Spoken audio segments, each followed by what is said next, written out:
ये जो आप बाबा बनकर घूम रहे हैं धर्म अध्यात्म के प्रति, ये आकर्षण कैसे पैदा हो गया?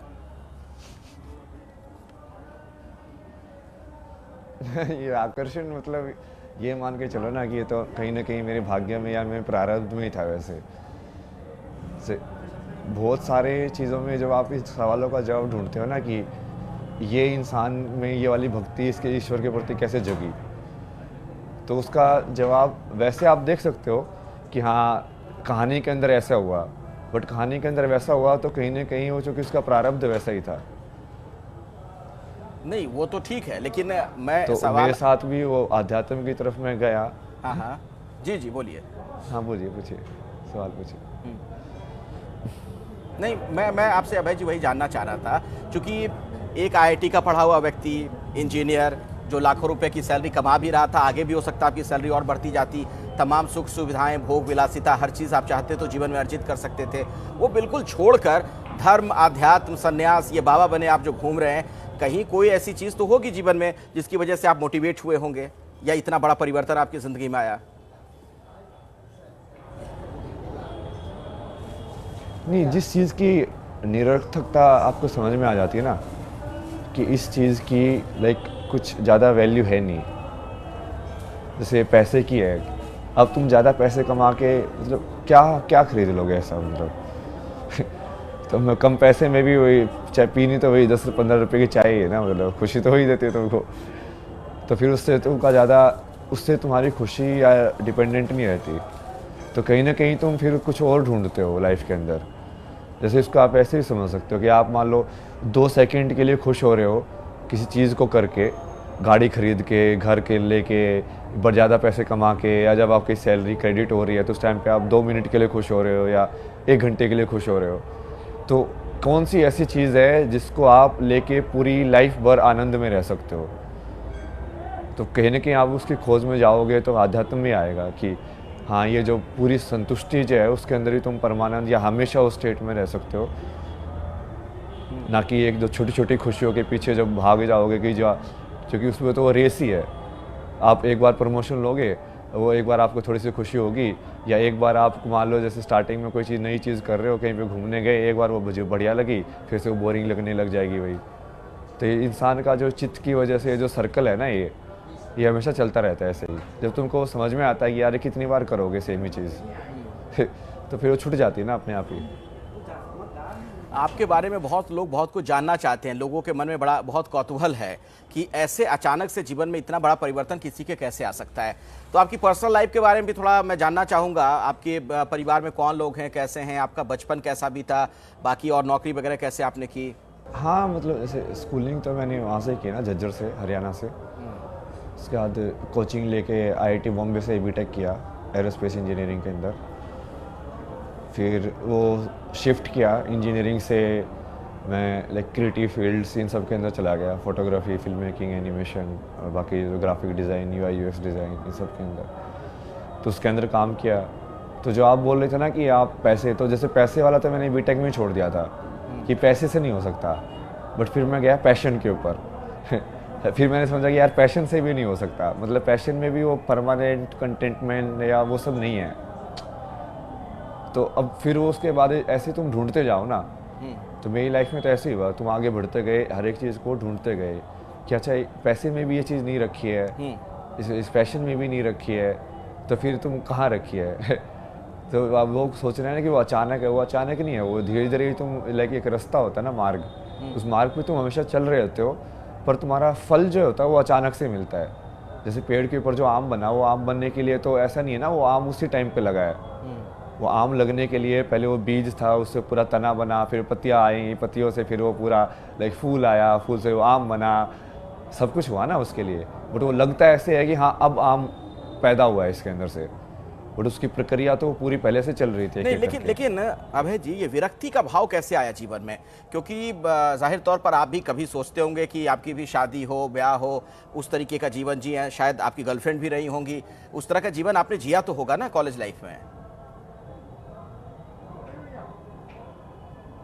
नहीं, बट शादी का तो मैंने कभी नहीं सोचा। मुझे हमेशा ऐसे लगता था कि मैं शादी तो मेरे से लाइक मैं करूँगा ही नहीं, या मेरे से मुझे पता ही नहीं है कैसे रहना है तो स्टार्टिंग में तो मैं वैसे ही सोचता था कि अब अपना, इसलिए मैं पैशन के ऊपर ज़्यादा फोकस था, कि मुझे लगा कि लाइक तुम अपने काम को ही अपना जीवन का मकसद बना सकते हो,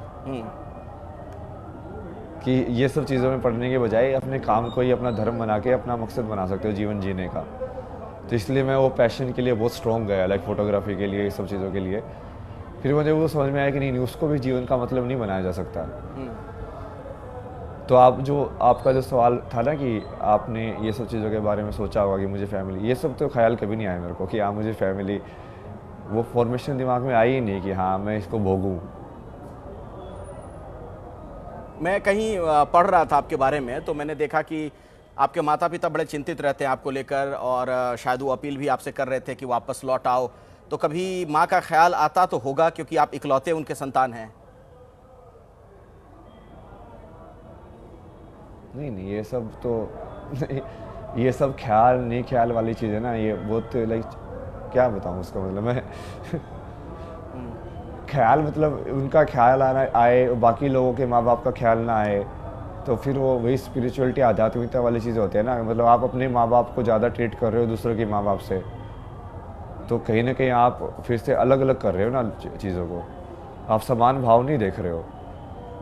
समान भाव तो तभी दिखेगा ना जब आप सब मनुष्य के अंदर, चाहे वो किसी भी रिश्ते के अंदर हो, वो एक एक भगवान को देख पाओ। नहीं, वो आपकी बात सही है, लेकिन माता पिता तो एक ही होते हैं, और शास्त्रों में भी इस बात का कई जगहों पर उल्लेख मिलता है कि सबसे ज़्यादा अगर किसी की सेवा इंसान को करनी चाहिए तो माता पिता की। माता पिता के प्रति उनका कर्तव्य भी होता है, सारी बातें कही जाती हैं। तो कभी आपको इन चीज़ों का दिमाग में नहीं आता, कभी ख्याल नहीं आता कि नहीं मुझे उनके लिए सोचना चाहिए था? नहीं, ये सब शास्त्रों में लिखा हुआ है, ये सब ना, ये लोगों ने 2-3 बात शास्त्रों की उठा के ना उसको फ़ायदे के लिए अपने ईगोइस्ट, लाइक स्पेशली जो माता पिता हैं, क्योंकि माता पिता के पास बहुत स्ट्रॉन्ग अपॉर्चुनिटी होती है, क्योंकि बच्चा जो है वो कोरा कागज़ है, जो तुम उसको बताओगे वो सीख जाएगा। तो सारे माता पिता उनको यही शास्त्रों की यही कहानियाँ बताते हैं। अब शास्त्रों में तो मोक्ष के बारे में, बाकी चीज़ों के बारे में भी लिखा हुआ है, बट जब वही बच्चा भगवान का नाम लेने लगता है तो एकदम से उनको शास्त्र भूल जाते हैं वो लोग। पर जब अपने बारे में अपनी फीलिंग बनाने की बात आती है कि हमें भगवान मानो, तब उनको सारे शास्त्र याद आ जाते हैं। नहीं, लेकिन राम जी तो वनवास चले गए थे आदि शंकराचार्य है, वचन खाली ना जाए, पिता की बात थी तो। हाँ, तो राम जी के वनवास जाने की वजह से दशरथ की मौत हुई विरह के अंदर, तो क्या वो राम जी का वनवास जाना उनकी मौत का कारण नहीं बना? बुद्ध जो थे वो तो अपनी पत्नी और अपने बच्चे को छोड़ के चले गए थे। आदि शंकराचार्य जो थे वो तो 10 साल की 11 साल की उम्र में घर छोड़ के निकल गए थे। तो आप क्या बोलोगे इन सब लोगों को?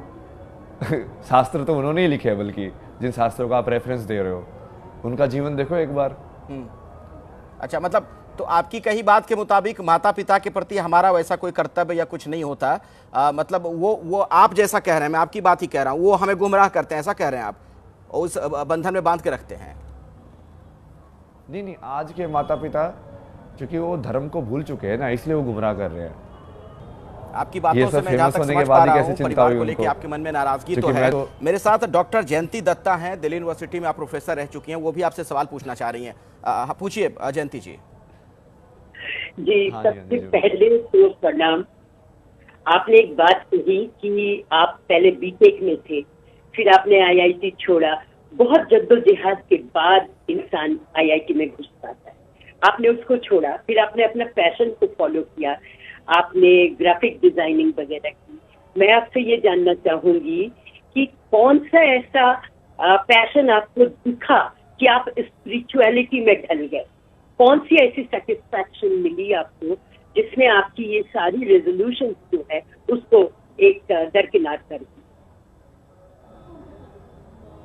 What is that passion which is attracted समझ में आया ना मेरे को? ये आपकी स्पिरिचुअलिटी सत्य की झलक, मतलब जब मैंने उस जी बताएं। हाँ, तो वो जैसे मेरे को समझ में आया कि जैसे माता पिता वाला ही खेल है कि एक्चुअली में तुम भी वही कर रहे हो जो पहले लोग बार बार कर रहे हैं। मतलब वैसे ही वो लाइक ऐसे घर की सिचुएशन में होते हैं, माता पिता बनते हैं, वैसे वही वो खेल खेलते हैं, फिर ठीक है नौकरी का खेल, बच्चों का खेल, और वो पूरा खेल खेल के चले जाते हैं कि तो वो पूरा ऐसे क्लैरिटी समझ में आई ना पूरी। संसार की, कि ये संसार चल कैसे रहा है। तो उस क्लैरिटी की वजह से तो फिर ये क्लियर ही हो गया कि ये यही है जो असली सत्य है, और यहीं से सारे सत्य उजागर होते हैं।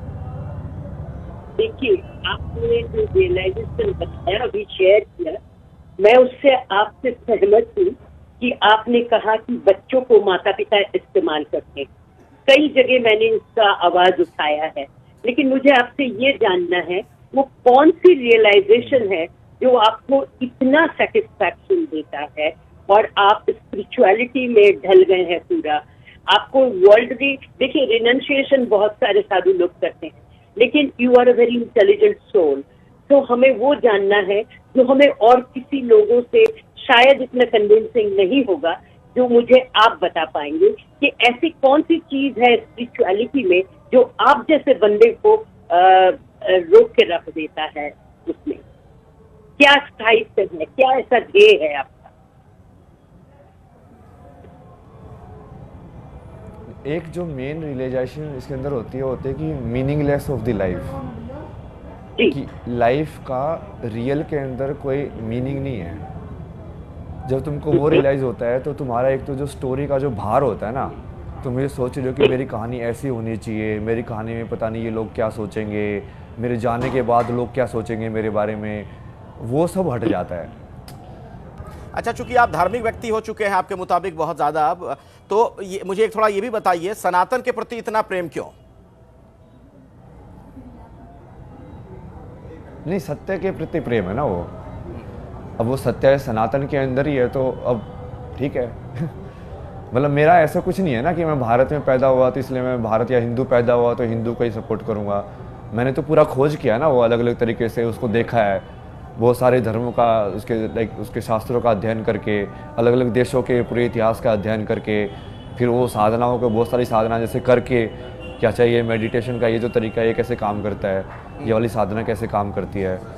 तो वो सब करने के बाद जब मेरे को समझ में आया कि ये जो सत्य जो है सनातन के अंदर, जो जितने सारे जो महर्षि ऋषि जो आए, उन्होंने जो ज्ञान की खोज की, जिस तरीके से खोज की, जैसे सदगुरु एक शब्द बोलते हैं ना बहुत बढ़िया, कि in is the only way out, कि किसी भी चीज़ को जानने का तरीका यही है कि वो चीज़ आपके अंदर ऑलरेडी हो रही है, आप उसको विटनेस कॉन्शियसनेस के अंदर जाके बस उसको देखो।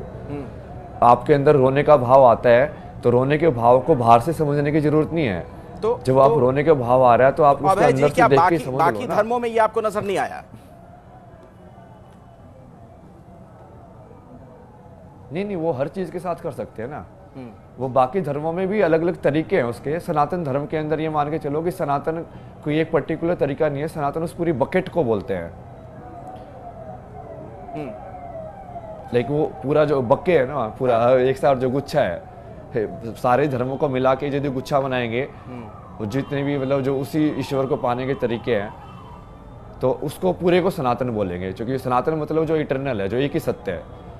ठीक है। अब वो शब्द है, वो शब्द की परिभाषा हो सकती है कि आज के वक्त में थोड़ा बदल गई हो। मैं थोड़ा सा आपके बारे में जानना चाहता हूँ। आप जो कनाडा गए थे जब आप IIT की पढ़ाई करने के बाद, तो वहाँ पर क्या कर रहे थे आप? क्या नौकरी कर रहे थे और कैसा जीवन वहाँ पर था? क्या लाइफस्टाइल वहाँ पर जी रहे थे आप?